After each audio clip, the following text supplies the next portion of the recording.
Welcome to the PAC Football Report for September 23, 2017. I'm Joe Underko. This week we will take a quick look back at last Saturday's football action in the President's Athletic Conference, while also previewing this weekend's games.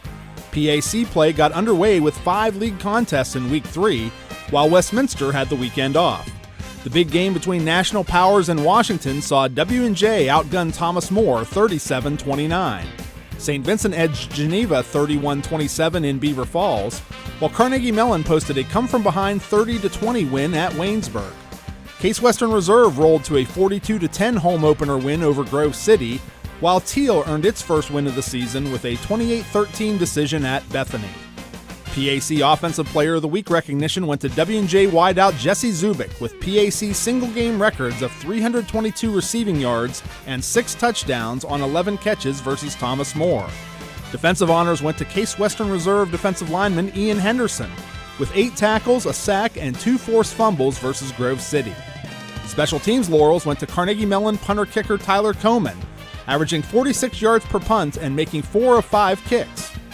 Rookie of the Week went to Grove City linebacker Carl Jaskar with a 2017 PAC single-game high of 19 tackles at Case. Highlighting the Week 4 docket is a huge matchup at Gesling Stadium in Pittsburgh, as 1-2 Thomas More looks to break its 2-game skid at 3-0 Carnegie Mellon at 1 p.m. The squads met in Kentucky a year ago, with the Saints holding off a late Tartan rally to secure a 20-16 win. Veteran CMU head coach Rich Lackner knows that coming off a pair of losses makes a talented Thomas More squad even more dangerous this Saturday. Yeah, I'm sure they're not happy with their start. I know Regis down there. I've known Regis for a long, long time. I know the reputation of the university and winning is something they do consistently. The 2 losses that they have were very tough losses, very close losses, and so I don't think it's indicative of the type of football team that they are. They're a much, much better team, certainly, than a 1-2 record, and I think the word dangerous applies. Fresh off their first win of the season, the 1-2 Teal Tomcats look to make it 2 in a row when they host 1-2 Geneva at Alumni Stadium in Greenville at 1 p.m. The Golden Tornadoes lead the historic series, which dates back to 1899, by a 26-11-3 margin, including a 35-27 decision a year ago. Tomcat head coach Dan Bloom talks about his team's keys to victory against Geneva. Yeah, we kind of been joking. They're the team that from week 1 on they could play on a Tuesday. It doesn't matter because they do what they do and they're pretty good at it on both sides of the ball. So we're just hammering home, making sure defensively we got to do a good job tackling and working through the phases of the triple option. And then, offensively we need to do what we do, which is try to establish a run game. And Grove City hosts its annual night game whiteout celebration at Thorne Field Saturday night at 7 p.m. as the 0-3 Wolverines host 2-1 St. Vincent. The teams have evenly split 12 all-time meetings, but the Bearcats have won the last 3 matchups, including a 57-32 shootout in 2016.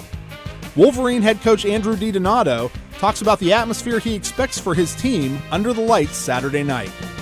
Yeah, I was blessed to be a part of the first 3 night games here at Thorne Field, and honestly, when I look back at my playing days, the greatest memories I have as a player were the night football games, and it's just the way that the community comes together, the campus comes together, the administration. It is an event, and Grove City College is a special place, and I believe the night football game is a really good picture of that. In other Week 4 action, 1-1 Westminster hosts 0-3 Bethany at Harold Burry Stadium in New Wilmington at 1 p.m. The Titans are coming off a bye week and are looking to build on their 41-12-2 all-time record versus the Bison, including a 38-9 Westminster win last year. Finally, 2-0 Case Western Reserve hosts 0-3 Waynesburg under the lights in Cleveland at 7 p.m.